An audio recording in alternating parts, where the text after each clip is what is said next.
O que eu vou te contar aconteceu em metade de 2023, uma época em que minha vida parecia um castelo de cartas desmoronando. Eu tinha acabado de passar por um divórcio que levou minha paz e acabou com cada centavo que eu tinha guardado. A gente nunca acha que vai ter que recomeçar do zero aos 35 anos, dormindo no sofá da sala de um irmão que, embora nunca tenha reclamado, deixava claro nos suspiros longos pela manhã que minha presença ali já tinha passado da conta. A pressão era silenciosa, mas constante. Eu precisava sair dali até o fim daquela semana. O problema é que o mercado imobiliário nessa cidade engole quem está ferrado. Eu passava as noites rolando a tela do celular, com o brilho no mínimo para não incomodar, olhando anúncios de kitnets que custavam o dobro do meu salário, ou exigiam garantias absurdas que eu não tinha como oferecer. Era humilhante. Você sente que a cidade inteira está te dizendo que não há espaço para você. Foi numa quinta-feira, durante o horário de almoço no trabalho, que o algoritmo me jogou um milagre. Ou pelo menos foi o que eu pensei na hora. Era um anúncio sem fotos da fachada, apenas do interior. Piso de taco brilhando de tão envernizado, paredes brancas recém-pintadas, uma janela ampla que deixava entrar uma luz bonita. O preço era ridículo de tão baixo. E em letras garrafais na descrição, as palavras mágicas que atraem qualquer brasileiro endividado: sem fiador, depósito único, entrada imediata. Eu deveria ter desconfiado. A gente sabe que deveria.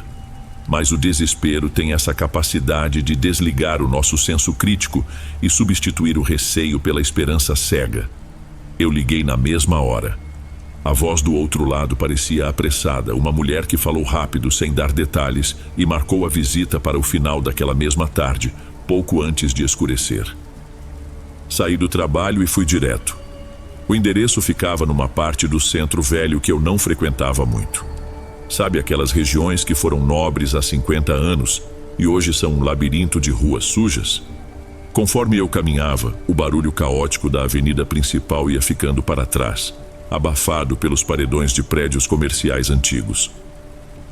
Quando virei a esquina da rua indicada, tive a primeira sensação de que algo estava errado. Não era um arrepio nem nada de filme, mas um desconforto no estômago, como se eu tivesse engolido algo estragado. A rua estava deserta. E não digo vazia como num domingo de manhã, mas abandonada.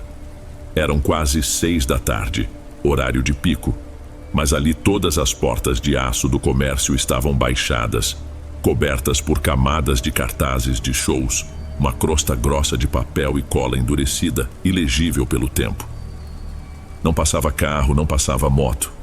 O som da cidade grande parecia distante, como se eu estivesse ouvindo o mundo debaixo d'água. Caminhei pelo meio da rua mesmo, desviando de sacos de lixo que pareciam estar ali há semanas, até parar em frente ao número que anotei. O prédio era uma torre estreita, espremida entre 2 edifícios comerciais lacrados. A fachada tinha aquele estilo velho e caído, com o reboco caindo e manchas pretas de infiltração escorrendo do topo. Olhei para o relógio e depois para o topo do prédio. Nenhuma luz acesa nas janelas. Absolutamente nenhuma. Era apenas uma coluna de concreto e vidro sujo apontando para o céu cinza do fim de tarde. Respirei fundo, tentando pensar que por aquele preço eu não podia exigir luxo ou vizinhos animados. Eu só precisava de um teto. Ajeitei a mochila nas costas, ignorando o instinto que gritava para eu dar meia volta e correr para o barulho da avenida, e me aproximei da entrada na penumbra onde alguém parecia me esperar. A mulher parada na entrada não combinava em nada com aquele cenário de abandono. Ela usava um terninho social cinza, que parecia um número maior que o necessário, e segurava uma pasta de couro sintético contra o peito como se fosse um escudo. O nome dela era Denise. Lembro bem porque o crachá pendurado no pescoço estava virado ao contrário na maior parte do tempo, mas ela se apresentou rápido, sem estender a mão. Denise suava. E veja bem, não estava calor. O dia tinha sido nublado e ventoso, típico daquele outono cinzento da capital, mas a testa dela brilhava sob a luz fraca da rua. Ela batia o salto do sapato na calçada num ritmo frenético, olhando para os dois lados da rua deserta a cada 5 segundos. Quando me viu, soltou o ar com força, mas não sorriu. A expressão dela era de puro alívio, não por me ver, mas porque a minha chegada significava que ela poderia ir embora mais cedo. "O senhor é o Evandro?" Ela perguntou, já girando a chave na fechadura grossa de ferro e vidro. "Vamos subir logo. Tenho outra visita agendada em 20 minutos do outro lado do bairro." Eu mal tive tempo de responder. Ela empurrou a porta, que rangeu com aquele som grave de metal enferrujado raspando no chão, e fez um gesto impaciente para que eu entrasse. A mudança foi imediata. Se lá fora o silêncio era triste, lá dentro ele era agressivo. Assim que a porta de vidro se fechou atrás de nós, o som abafado da cidade sumiu por completo, cortado como se tivéssemos entrado em uma caixa fechada. O ar ali dentro era parado, espesso. Tinha um cheiro muito específico que me lembrou a casa de uma tia-avó que faleceu quando eu era criança. Uma mistura de cera de assoalho velha, naftalina e aquele odor adocicado de madeira que está apodrecendo devagar por trás da tinta. O hall de entrada era imenso e opressivo. O pé direito devia ter uns 4 metros, o que fazia nossos passos ecoarem de forma desproporcional. O piso de mármore, mas estava tão encardido que as veias da pedra pareciam riscos de caneta preta num papel amarelado. Havia uma portaria, daquelas de outra época, com uma guarita de madeira escura e vidro, mas estava vazia. E não era um vazio de "o porteiro foi ao banheiro". Era um vazio total. Havia uma camada de poeira cinza sobre o balcão sem mexer e um calendário na parede do fundo. Não consegui ver o ano, mas a folha estava amarelada e curvada pelo tempo. "O elevador está em manutenção." Denise mentiu. Eu soube que era mentira porque ela nem olhou para a porta pantográfica de ferro do elevador social. Ela falou olhando para os próprios pés, caminhando rápido em direção à escadaria que ficava nos fundos do hall. A voz dela saiu estrangulada, baixa demais, como se ela tivesse pavor de acordar alguém. "É no 5º andar." Ela completou, sem diminuir o passo. Eu parei por um segundo no meio do saguão, sentindo uma pressão incomum nos ouvidos. Sabe quando você mergulha fundo na piscina? Era essa a sensação. Olhei para o teto, onde um lustre art deco acumulava teias de aranha que pareciam véus de noiva sujos. A única iluminação vinha de uma arandela na parede lateral, emitindo uma luz amarela e doente que mal alcançava os cantos. Tentei argumentar que 5 andares era muita coisa depois de um dia de trabalho, mas Denise já estava no primeiro lance de escadas. O som dos saltos dela batendo no granito dos degraus era o único sinal de vida ali. "A gente sobe rapidinho." A voz dela ecoou pela caixa de escada, distorcida pela acústica do prédio. Segui a corretora, mas não conseguia tirar os olhos daquela guarita vazia enquanto passava por ela. Tive a impressão nítida e irracional de que se eu olhasse fixamente para o vidro escuro da cabine do porteiro, veria um rosto se formando lá dentro. Sacudi a cabeça tentando afastar a paranoia. "É o estresse, Evandro. É só o estresse", repeti mentalmente. Apertei as alças da mochila, respirei aquele ar viciado pela boca para evitar o cheiro de mofo e comecei a subir. A subida foi um inferno que parecia durar muito mais do que o necessário para 5 andares. Os degraus eram de um granito gasto no centro, liso e perigoso, e a altura entre um e outro era exagerada, típica dessas construções velhas feitas numa época em que o conforto não era uma preocupação. Minhas pernas começaram a queimar na altura do 3º andar.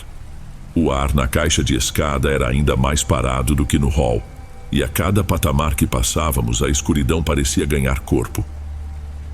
Denise subia na frente, agarrada ao corrimão de madeira como se a vida dela dependesse daquilo. Eu ouvia a respiração dela difícil, curta, um chiado agudo que ecoava nas paredes descascadas. O mais bizarro é que ela não olhava para as portas dos apartamentos pelos quais passávamos. Em nenhum momento. Ela mantinha o olhar fixo nos degraus à frente, como um cavalo com cabresto, recusando-se a reconhecer a existência do resto do prédio. Quando finalmente chegamos ao 5º andar, eu estava encharcado de suor, com a camisa colando nas costas. Denise tremia. Vi as mãos dela balançarem enquanto tentava encaixar a chave na fechadura do apartamento 502. A porta se abriu e revelou exatamente o que estava nas fotos, o que foi um choque de realidade distorcida. O lugar era perfeito. O piso de madeira estava tão encerado que refletia a luz alaranjada dos postes da rua entrando pela janela sem cortinas. As paredes eram de um branco imaculado, cheirando a tinta fresca. Era um lugar normal no meio daquela sujeira toda. Mas a visita foi ridícula. Denise não tirou os sapatos, não entrou na sala, não abriu as janelas. Ela ficou parada no batente da entrada, segurando a porta aberta com o corpo, como se estivesse pronta para sair correndo a qualquer segundo. Cozinha ali, banheiro no fundo, quarto é esse espaço aqui. Ela disse, apontando vagamente com a cabeça sem entrar. A fiação é nova. O chuveiro é elétrico. Eu caminhei pelo espaço vazio, ouvindo o som seco dos meus próprios passos no taco. Era um apartamento amplo, muito maior do que qualquer coisa que eu pudesse pagar. Fui até a janela e olhei para baixo. A rua continuava deserta. O silêncio dentro daquele apartamento era diferente do silêncio da escada. Era um silêncio isolado, abafado. Virei para fazer uma pergunta sobre o valor do condomínio, mas Denise me cortou antes que eu abrisse a boca. O outro interessado já está chegando. Ela disse olhando para o relógio de pulso pela 10ª vez em 2 minutos. Se você gostar, me manda mensagem agora que eu seguro a ficha. Mas eu preciso descer. Ela já estava com um pé no corredor. Foi aí que ela me deu a instrução que na hora achei ser apenas preguiça, mas que depois entendi que era puro pavor. Olha, quando você sair... Ela hesitou, mordendo o lábio inferior. Por favor, deixa o portão de vidro lá de baixo encostado. Só encostado. Não bate o trinco. Eu vou ficar esperando o próximo cliente lá fora na calçada. Não quero ter que entrar de novo para abrir para ele. A ênfase que ela deu no não quero ter que entrar de novo foi o que me pegou. Não era o tom de alguém cansado de subir escadas. Era o tom de uma criança que tem medo de ir buscar água na cozinha de madrugada. Tudo bem. Eu concordei, confuso. Não demora. Ela soltou e antes que eu pudesse agradecer, ouviu-se o barulho rápido dos saltos dela descendo as escadas num ritmo quase suicida. Fiquei sozinho. O apartamento de repente pareceu enorme. Sem a presença nervosa dela, a atmosfera mudou. O cheiro de tinta fresca começou a me dar dor de cabeça. Fiquei ali uns 5 minutos, abrindo torneiras que não tinham água e testando interruptores que acendiam lâmpadas fracas. Tentei me visualizar morando ali. Tentei imaginar onde colocaria o sofá, a TV. Mas minha mente não conseguia preencher o espaço. Parecia que o apartamento rejeitava a ideia de ser habitado. O cansaço bateu forte. Minhas pernas tremiam pelo esforço da subida e pela tensão acumulada da semana. A ideia de descer aqueles 5 andares de escada, passando por aqueles corredores escuros de novo, me deu uma náusea súbita. Saí do apartamento e tranquei a porta com a chave que ela tinha deixado provisoriamente comigo, caso eu quisesse sentir o ambiente. O corredor do 5º andar estava na penumbra. Olhei para a porta do elevador. Era uma daquelas antigas com uma porta grossa de madeira por fora e uma grade pantográfica de ferro por dentro. Acima da porta, um mostrador analógico com um ponteiro que indicava os andares estava estagnado no 5. Em manutenção, ela tinha dito. Apertei o botão de chamada por pura teimosia, só para provar que estava quebrado e me resignar à escada. Mas o botão acendeu.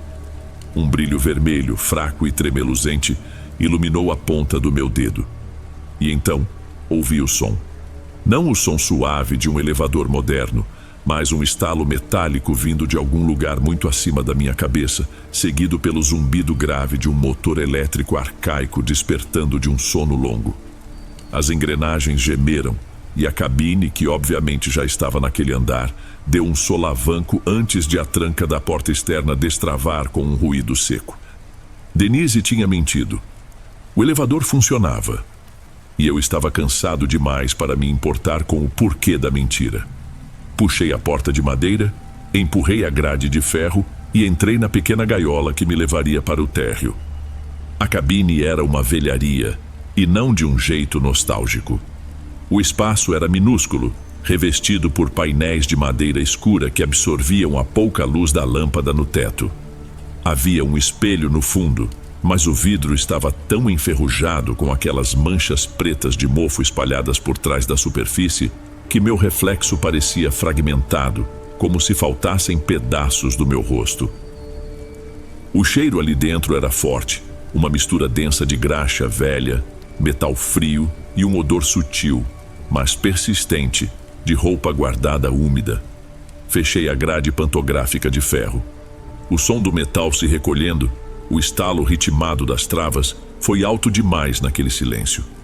Depois puxei a porta de madeira sólida, isolando-me completamente do corredor. Apertei o botão T. O plástico do botão estava gasto, amarelado pelo toque de milhares de dedos ao longo das décadas. Por um momento nada aconteceu. O elevador permaneceu imóvel e o silêncio se fechou ao meu redor como uma mortalha sufocante. Pensei que Denise tivesse razão, que a luz acesa fosse apenas um mau contato e eu estivesse preso ali. Mas então senti um tremor vindo do chão, vibrando nas solas dos meus tênis. O motor lá no topo do prédio deu um estalo seco, como um osso quebrando, e a cabine deu um solavanco violento para baixo antes de começar a descer. A descida não era suave. Era um monte de trancos. Eu conseguia ouvir os cabos de aço esticando e raspando nas paredes do fosso, um som áspero de lixa contra pedra. O elevador descia devagar, muito mais devagar do que qualquer elevador moderno. Parecia que eu estava sendo baixado por uma corda manual. Encostei-me na parede lateral, tentando ignorar a claustrofobia que começava a subir pelo meu peito. A luz amarela piscou uma vez.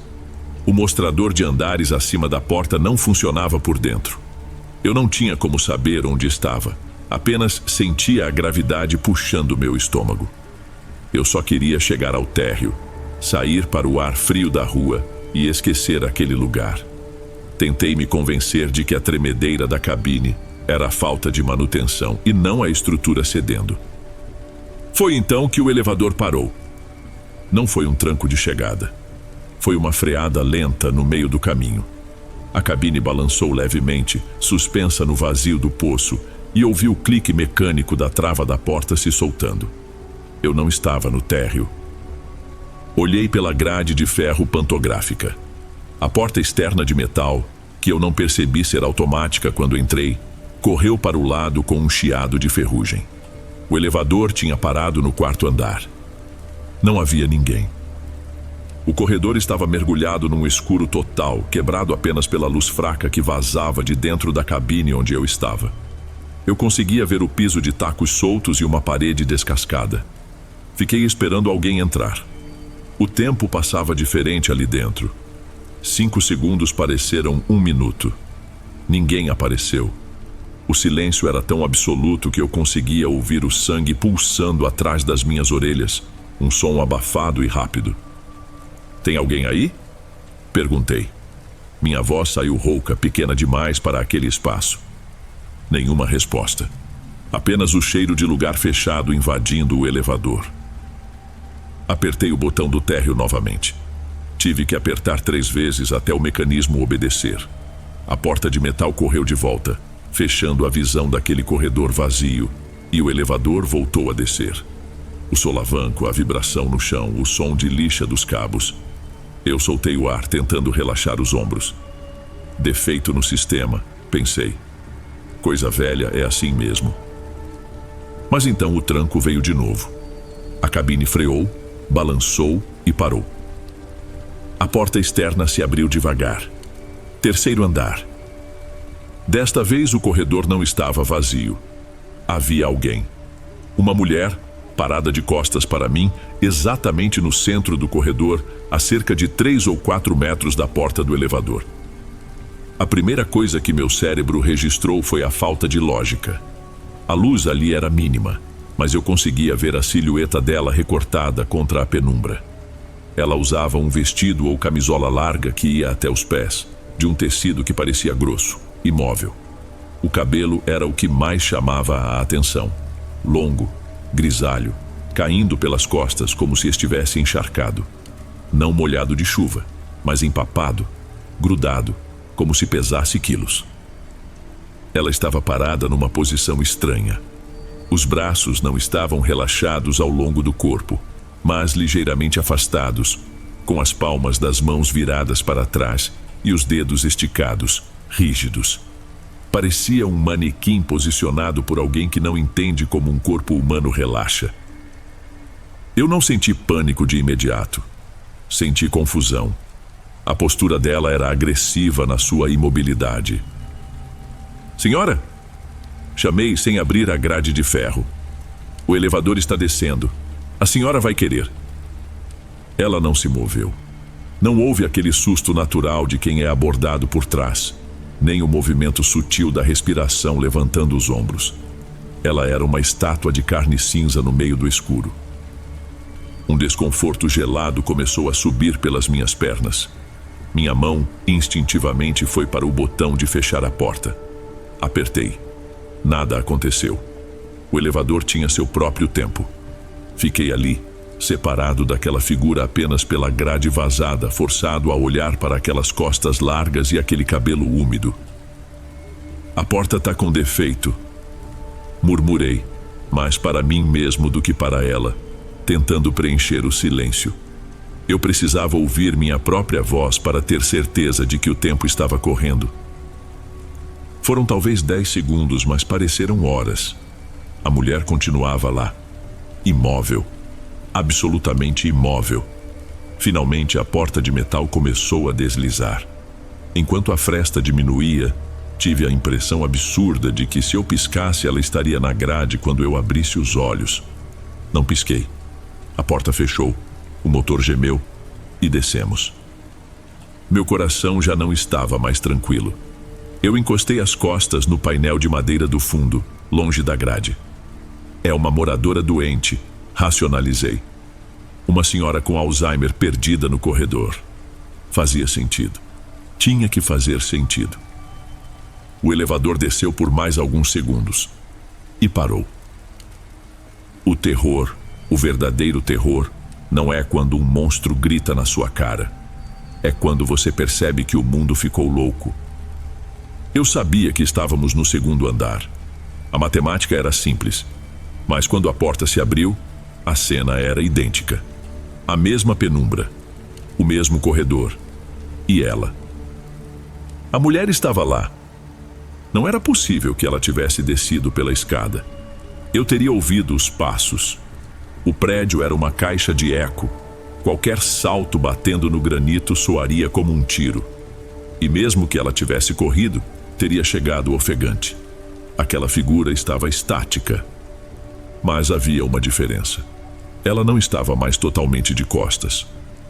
O corpo dela estava girado num ângulo anormal, talvez 45 graus. Não parecia que ela tinha dado um passo para virar. Parecia que o tronco dela tinha sido torcido na cintura, como um pano sendo espremido. Eu conseguia ver o perfil do rosto agora, mas o cabelo pesado cobria quase tudo. O que dava para ver era a linha do maxilar.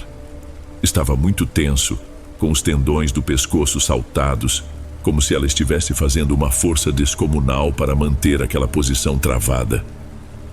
E os braços? Os braços estavam mais altos agora, quase na altura dos ombros, abertos, como se ela quisesse bloquear a passagem, ou me abraçar. Eu parei de respirar. O ar ficou preso na garganta, ardendo. Aquilo não era uma vizinha. Aquilo não era uma pessoa. Comecei a apertar o botão de fechar a porta freneticamente. Soquei o plástico amarelado com a base da mão. Fecha, fecha, fecha, porcaria. Eu sussurrava, sentindo o suor frio escorrer pelas têmporas. Ela estava parada a 3 metros, mas a sensação que eu tinha era de que a distância não importava. A física não se aplicava a ela. Se a porta demorasse mais um segundo, ela não precisaria andar. Ela simplesmente estaria dentro da cabine comigo. A luz do elevador piscou. Por uma fração de segundo, na escuridão do piscar, eu jurei ter visto o movimento. Uma tremida. Um puxão nela em minha direção, como uma falha na imagem. Quando a luz voltou, ela estava meio passo mais perto. A porta de metal gemeu e começou a correr. Lenta. Dolorosamente lenta. Eu me encolhi no canto do elevador, segurando a grade pantográfica com as 2 mãos, como se a força dos meus dedos pudesse mantê-la do lado de fora. Através da fresta final, antes do metal bater, vi o cabelo dela se agitar levemente, embora não houvesse vento nenhum naquele corredor maldito. Estamos descendo. Primeiro andar. Eu sabia o que viria. O padrão estava estabelecido. O elevador ia parar. A porta ia abrir. E ela estaria lá. E dessa vez, ela estaria virada para mim. Eu fechei os olhos. Rezei para qualquer coisa que estivesse ouvindo para que o elevador passasse direto, para que a gravidade me levasse logo para o chão. O solavanco veio. A parada. Mas quando a porta se abriu, o que eu vi foi pior do que a mulher. Não vi nada. Literalmente nada. A porta se abriu para um breu absoluto. Não era apenas um corredor com a lâmpada queimada.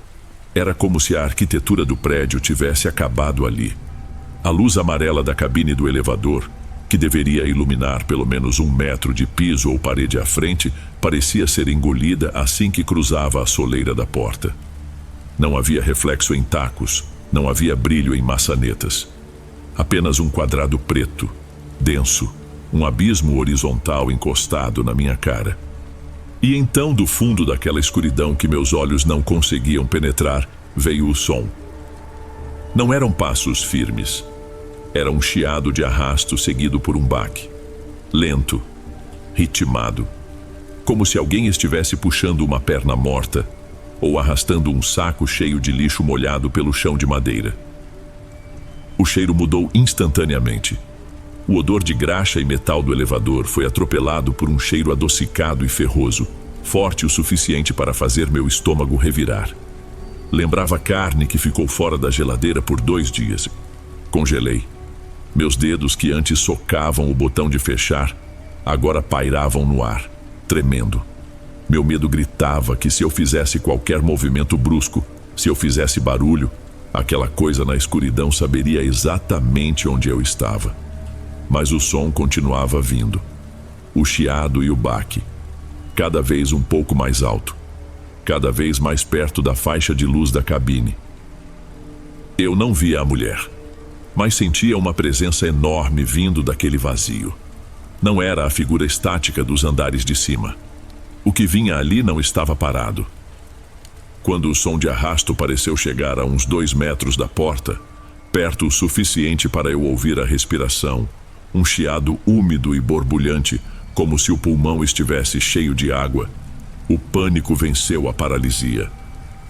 Soquei o botão de fechar com as 2 mãos usando o peso do corpo. Vai, vai, vai! Eu gemi, sem me importar mais com o silêncio. O som parou. O arrasto parou na hora. No silêncio que se seguiu, ouvi apenas o clique metálico do elevador aceitando o comando. A porta de metal começou a deslizar. E naquele último segundo, antes da fresta sumir, eu ouvi uma voz. Não um grito, mas um sussurro rouco colado ao chão, bem na entrada da porta. Desce. A porta bateu. O elevador deu o tranco mais violento de todos. As luzes piscaram e apagaram por 1 segundo inteiro, me deixando no escuro total com aquele cheiro de sangue velho. Quando a luz voltou, eu já estava em movimento, descendo rápido, balançando de um lado para o outro como um pêndulo solto. Cheguei ao térreo num estrondo. A cabine parou com tanta força que quase caí de joelhos. Abri a grade pantográfica com violência, machucando os dedos no ferro, e chutei a porta de madeira para fora. O hall de entrada estava exatamente como antes. Vazio, sujo, silencioso, Mas agora aquele silêncio parecia uma armadilha prestes a disparar. Corri. Não olhei para a guarita do porteiro. Não olhei para a escadaria no fundo. Atravessei o saguão derrapando no mármore e me joguei contra a porta de vidro da entrada. Ela cedeu, com dificuldade, e eu tropecei para a calçada. O barulho da cidade me atingiu como um soco. Carros passando longe, o vento, uma sirene distante. Tudo parecia alto demais, vivo demais. Eu estava ofegante, dobrado sobre os joelhos, tentando puxar o ar poluído do centro para dentro dos pulmões, tentando limpar o cheiro daquele elevador do meu nariz. Você trancou, e a voz veio da minha direita. Dei um pulo, me afastando em posição de defesa. Havia um homem parado ali, encostado na parede do prédio vizinho. Ele vestia uma camiseta desbotada de time de futebol e segurava um cigarro apagado entre os dedos. Ele não olhava para mim. Olhava fixamente para a porta de entrada que estava lentamente se fechando sozinha com a mola. "O quê?" Perguntei, minha voz falhando. O homem virou o rosto para mim. Ele tinha olheiras profundas, roxas, e uma cara de muito cansado, muito parecida com a da corretora Denise. "O vidro", ele disse, apontando com um cigarro num tom casual, como se estivéssemos falando do tempo. "A Denise pediu para não trancar. Se trancar, ela não consegue sair para esperar o próximo." Eu olhei para ele confuso, tentando processar a informação. "A Denise foi embora. Ela desceu antes de mim." Eu gaguejei. O homem deu um sorriso triste sem mostrar os dentes. Ele balançou a cabeça devagar e voltou a olhar para a fachada escura do prédio, para as janelas apagadas dos andares superiores. "Ninguém desce antes de você aqui, amigo. Aquilo que você ouviu correndo na escada não chegou na rua. A Denise só consegue pisar na calçada para trazer a visita. Depois que a porta fecha, ela não sai mais. Pelo menos não inteira." Ele tragou o cigarro apagado como se fosse um tique nervoso e se desencostou da parede. "Melhor você ir. O próximo interessado já deve estar chegando. E a fila tem que andar." Ele começou a caminhar rua abaixo, sumindo na penumbra da calçada, me deixando ali, sozinho, na frente do número que eu tinha anotado com tanta esperança horas antes. Olhei para a porta de vidro. Através dela, lá no fundo do hall escuro, vi a luzinha vermelha do elevador acender novamente. Alguém tinha chamado o elevador lá em cima, ou lá embaixo. Não esperei para ver. Corri até a avenida movimentada e entrei no primeiro ônibus que passou, sem nem ver o destino. Isso faz 3 meses. Ainda estou morando de favor na casa do meu irmão. Ainda procuro apartamento todo dia. Mas agora, quando vejo um anúncio muito barato, recém-reformado em prédio velho, eu sinto aquele cheiro de ferro e umidade subir na minha garganta. E passo direto.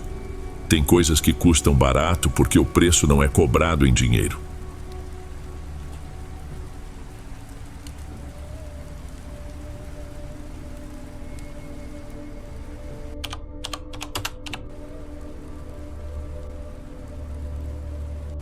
Acompanho o seu trabalho há um tempo e decidi escrever porque ouvi um relato que mexeu comigo de um jeito que eu não esperava.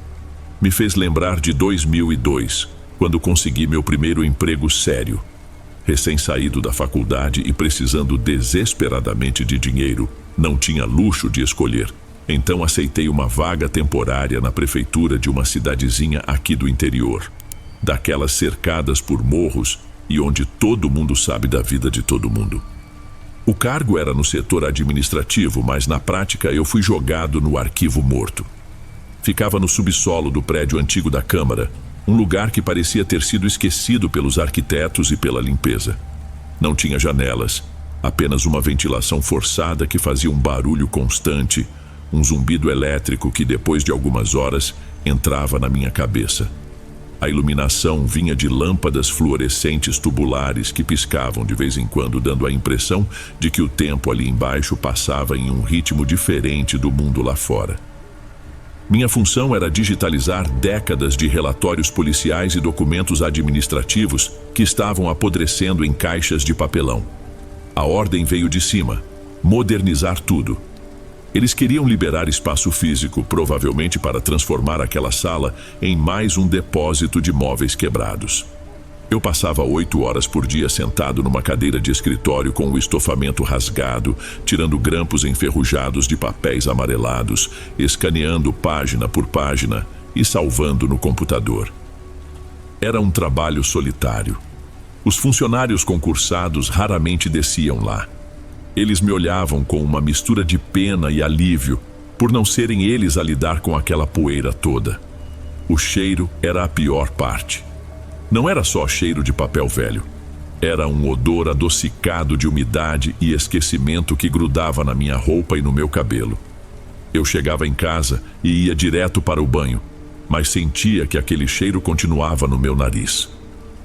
A rotina era monótona até dizer chega. 90% do que eu lia era irrelevante. Brigas de bar por causa de futebol, vizinhos reclamando de som alto, furtos de galinhas ou ferramentas em sítios afastados. Eu lia tudo meio por cima, só para cadastrar as palavras-chave no sistema. O tédio era tanto que eu comecei a criar jogos mentais para me manter acordado, tentando adivinhar o desfecho das ocorrências antes de ler a conclusão do delegado. Eu não sabia na época, mas aquele isolamento estava mexendo com a minha cabeça. Quando você passa o dia inteiro lendo sobre as desgraças e as banalidades da vida alheia, em silêncio absoluto, qualquer coisa fora do padrão salta aos olhos como um farol alto na neblina. E foi no meio de uma pilha de ocorrências do final da década de 70 que a monotonia quebrou. Eu peguei uma pasta que estava mais funda na caixa, com a capa manchada de algo que parecia café ou ferrugem. Diferente das outras que relatavam crimes comuns, aquela série de papéis não parecia seguir a lógica burocrática que eu já tinha decorado. O primeiro documento que puxei daquela pasta manchada datava de 19 de outubro de 1978. A folha era daquele papel jornal envelhecido, fino e acinzentado, e a tinta da máquina de escrever estava falhada em algumas letras, como se a fita estivesse no fim. Não, cabeçalho, o motivo da chamada era padrão: perturbação do sossego alheio. Eu quase ri. Era o código mais comum naquela cidade, geralmente reservado para som alto em festas de igreja ou brigas de marido e mulher. Mas quando comecei a ler a descrição do fato, o sorriso sumiu do meu rosto. Não havia menção à música, gritaria ou vizinhos. O solicitante, um senhor residente em um sítio na zona rural, reclamava que o sol havia nascido às 3 da manhã e não ia embora. O policial que redigiu o boletim, um tal de Sargento Kleber, anotou o depoimento com uma formalidade que não batia com aquela loucura. Ele escreveu que a patrulha foi deslocada até o local para verificar se havia alguma fogueira ou queimada ilegal, o que seria a explicação lógica para o clarão. Foi aí que a coisa ficou estranha. No campo Observações da Guarnição, a linguagem técnica da polícia começava a tropeçar. O sargento relatava que, ao chegarem na estrada de terra que dava acesso ao vale, a equipe visualizou uma luminosidade estática cobrindo a propriedade. Ele fez questão de sublinhar que não havia foco de incêndio, nem fumaça, nem calor. Apenas uma luz branca, fria, que deixava as sombras das árvores duras no chão como se fossem pintadas com piche. Eu parei de digitalizar. Soltei o papel na mesa e me recostei na cadeira. O ruído do ventilador parecia o único som no mundo. Na hora, minha cabeça tentou achar uma explicação lógica. Pensei que poderia ser algum teste militar, já que a gente tem uma base do exército a uns 200 quilômetros daqui. Ou talvez, quem sabe, aqueles holofotes de promoção que circos ou parques de diversões usavam antigamente. Mas quem ligaria um holofote no meio do mato de madrugada, apontado para um galinheiro? A curiosidade venceu a preguiça. Em vez de jogar o papel na pilha de concluídos, deixei ele de lado e mergulhei na caixa para ver se tinha mais daquilo. E tinha. Encontrei outro relatório, datado de uma semana depois, 26 de outubro. O local era o mesmo bairro rural, uma região de serras que eu sabia ser pouco habitada, cheia de chácaras de fim de semana e plantações de eucalipto. Dessa vez, a ocorrência era dano material. Um morador diferente alegava que o telhado do seu galpão tinha sido amassado de cima para baixo. O texto do policial era seco, mas continha um detalhe que me fez segurar o ar por um segundo. Ele escreveu que não havia marcas de ferramentas nem de queda de árvores. O telhado de zinco estava afundado em forma circular, perfeitamente liso, como se uma mão gigante tivesse pressionado o metal. E o mais perturbador, o morador dizia que na noite anterior as luzes voltaram, mas dessa vez elas zumbiam igual abelha dentro da parede. Eu me peguei olhando para as lâmpadas tubulares no teto do arquivo, ouvindo a vibração elétrica delas. Balancei a cabeça, tentando afastar a sensação ruim. Deve ser história de roça, pensei. Gente simples, isolada, que vê balão meteorológico ou satélite e a imaginação completa o resto. Era a explicação mais confortável. Tinha que ser isso. Mas, mesmo tentando me convencer, minhas mãos continuaram cavando aquela caixa, procurando a próxima data, a próxima peça daquele quebra-cabeça que eu nem sabia se queria montar. Em poucas horas eu já tinha abandonado completamente a ordem alfabética que meus chefes exigiam. A minha mesa virou um caos de pastas abertas e eu comecei a organizar aquilo por cronologia e geografia. Ficou claro que não eram casos isolados. Tudo se concentrava numa área específica, um vale que os locais chamavam de Bairro das Pedras, uma região de difícil acesso, onde a estrada de terra virava barro vermelho na primeira chuva.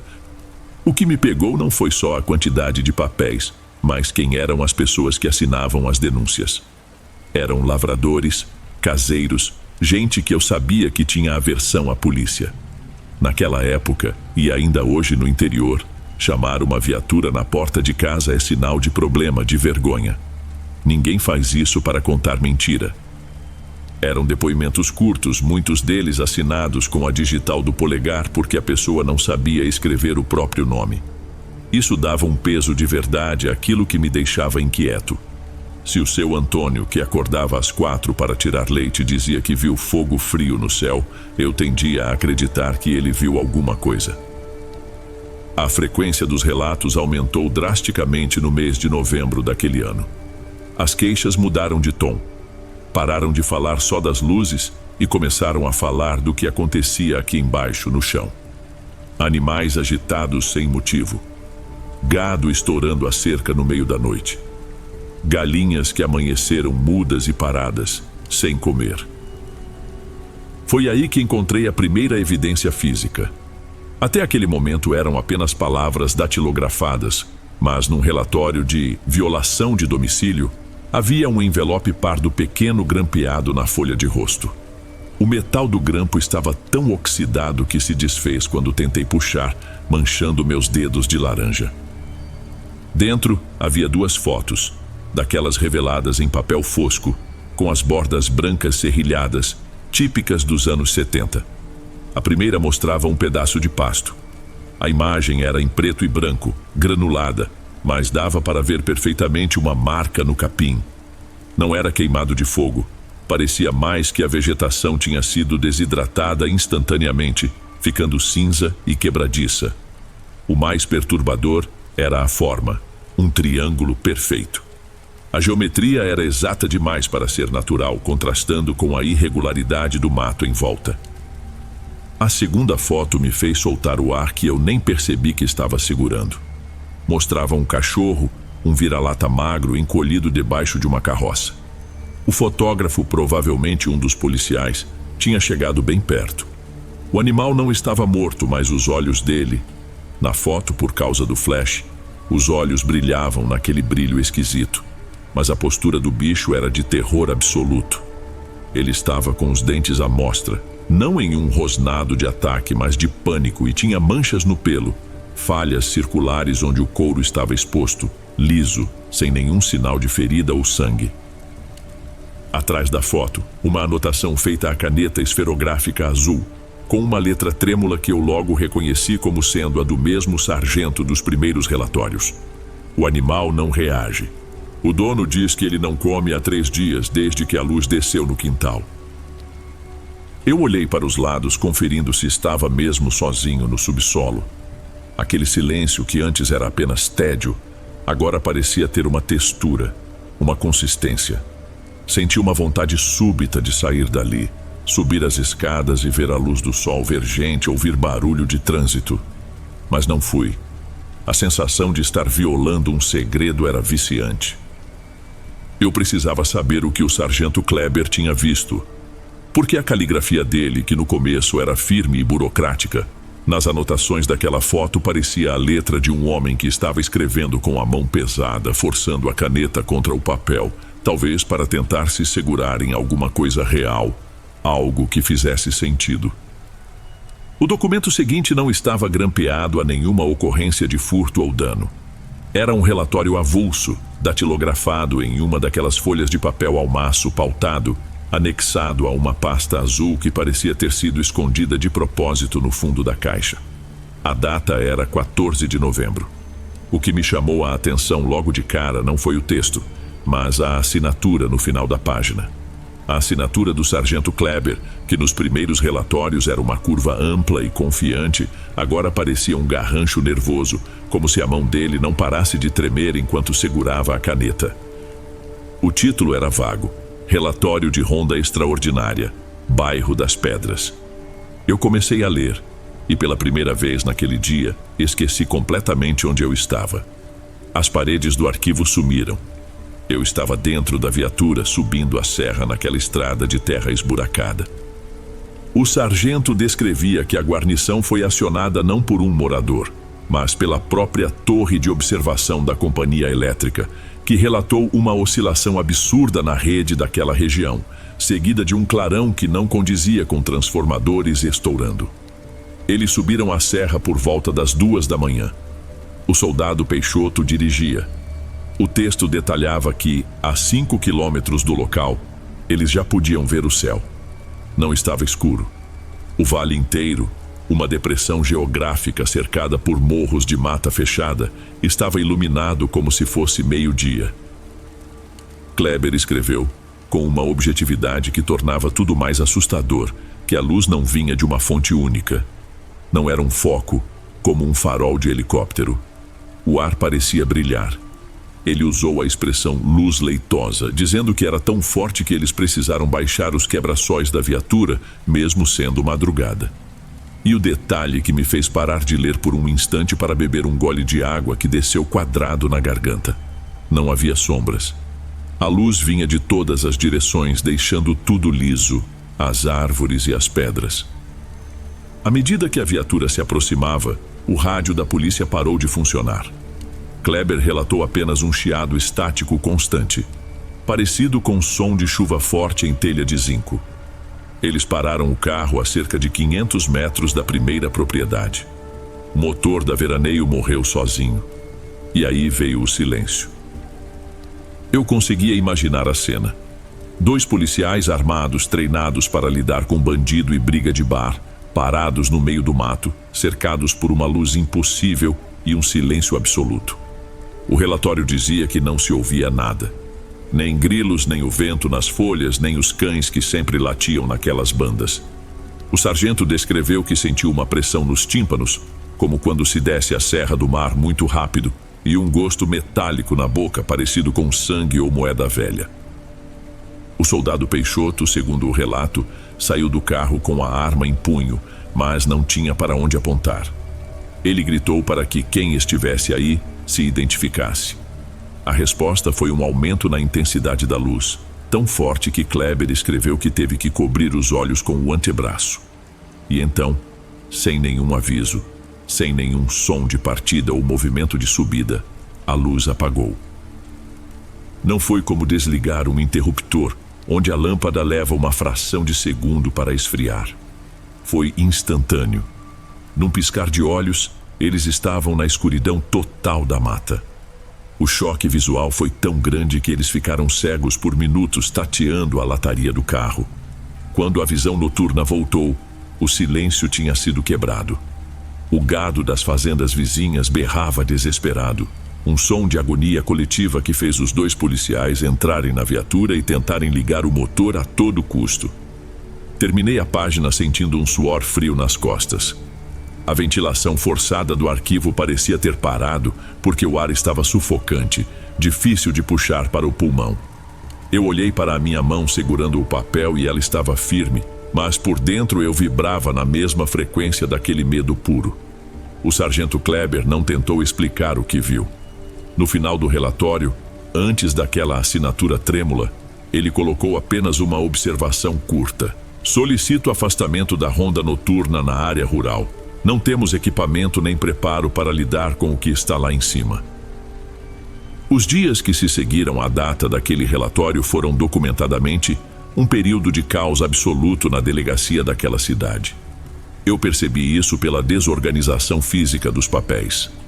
As ocorrências não tinham mais a numeração sequencial correta. Muitas estavam escritas à mão em folhas de caderno pautado, como se a máquina de escrever não fosse rápida o suficiente para acompanhar o volume de chamados, ou como se ninguém quisesse perder tempo sentando na frente dela. O padrão mudou.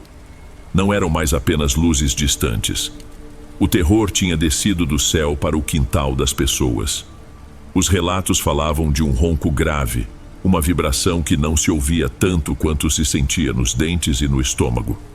Moradores descreviam crises de náusea coletiva, crianças acordando no meio da noite vomitando sem estarem doentes e cachorros cavando buracos na terra até sangrarem as patas, tentando se esconder de algo que eles farejavam no ar. Havia um boletim de ocorrência amassado e com marcas de copo úmido em cima, que descrevia marcas no solo de um chiqueiro. O policial, um nome que eu não tinha visto antes, provavelmente um novato mandado para a fogueira, escreveu que encontrou depressões triangulares na lama seca. Eram buracos profundos, simétricos, dispostos a distâncias que nenhum animal da nossa fauna conseguiria cobrir em um passo. E o pior, não havia rastro de entrada ou saída.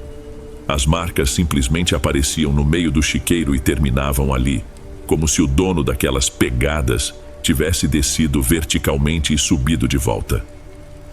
Mas o que me fez sentir um gelo na espinha, sozinho naquele subsolo úmido, foi uma pasta fina, quase sem conteúdo, classificada erroneamente como abandono de lar, fuga de credores. Era sobre uma família que morava na última propriedade da estrada, já quase na crista da serra. Pai, mãe e 3 filhos pequenos. O relatório oficial tentava vender a ideia de que eles tinham fugido para outro estado para escapar de dívidas bancárias. Era a explicação burocrática, a carimbada que encerrava o caso. Mas anexado ao inquérito preliminar estava o depoimento do vizinho que encontrou a casa.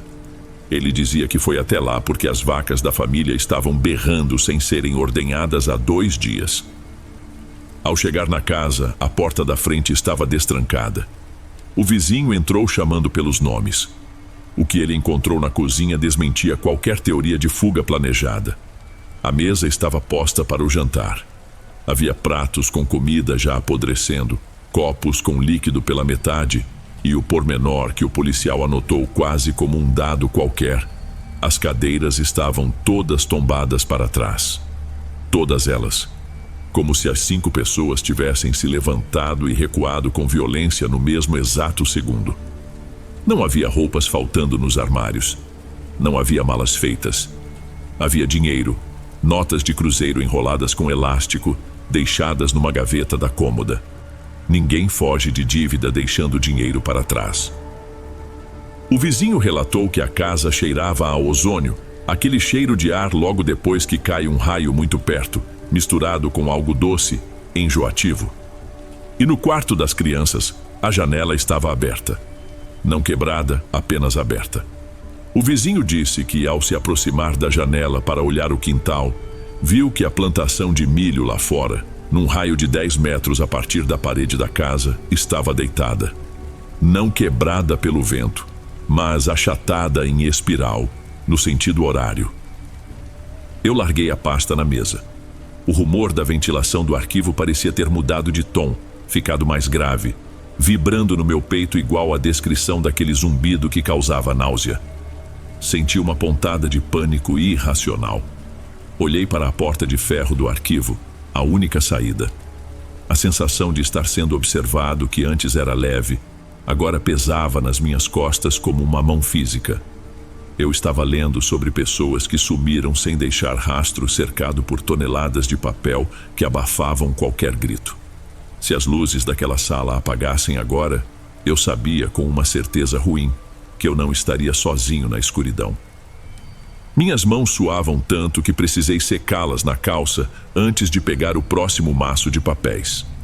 Eu queria encontrar uma conclusão, uma explicação lógica, qualquer coisa que dissesse que a família foi encontrada bem em outra cidade, que as luzes eram apenas reflexos de satélites. Mas o arquivo não me deu esse alívio. A cronologia dos fatos terminava abruptamente em 12 de dezembro. Não havia mais relatos de avistamentos, nem de invasões, nem de cachorros em pânico. Havia apenas um documento final, grosso, com capa de cartolina azul desbotada. Laudo de incêndio florestal, bairro das Pedras. Li o conteúdo com um gosto amargo na boca. O relatório descrevia um incêndio de proporções devastadoras que consumiu quase toda a vegetação do vale e as propriedades rurais daquela encosta. A causa oficial apontada era ação humana acidental, provavelmente uma queimada de pasto que saiu de controle devido ao tempo seco. Mas, conhecendo tudo o que eu tinha lido nas horas anteriores, aquela explicação soava falsa, fabricada.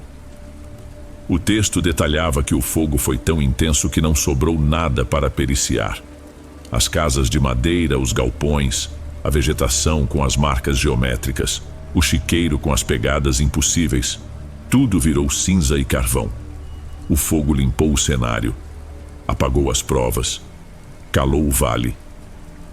Depois daquela data, os boletins de ocorrência voltaram ao normal tedioso de sempre: brigas de vizinhos, furtos de bicicleta, embriaguez.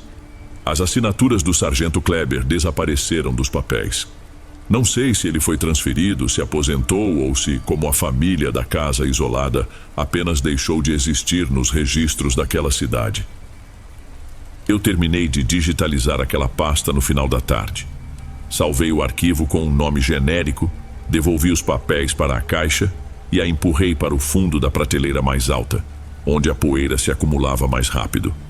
Saí daquele emprego 2 semanas depois. Não conseguia mais ficar sozinho naquele subsolo, ouvindo o chiado das lâmpadas e imaginando que, a qualquer momento, a luz lá fora poderia se tornar branca demais, estática demais. Nunca contei isso para ninguém, Dom.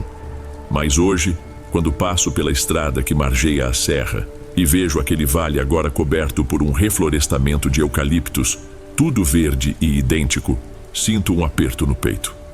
As pessoas acham que o lugar é tranquilo, silencioso, mas eu sei que aquele silêncio não é natural. Ele foi imposto. E a minha maior dúvida, a que me faz acordar de madrugada até hoje, não é sobre o que eram aquelas luzes. É sobre quem riscou o fósforo para garantir que ninguém mais fizesse perguntas.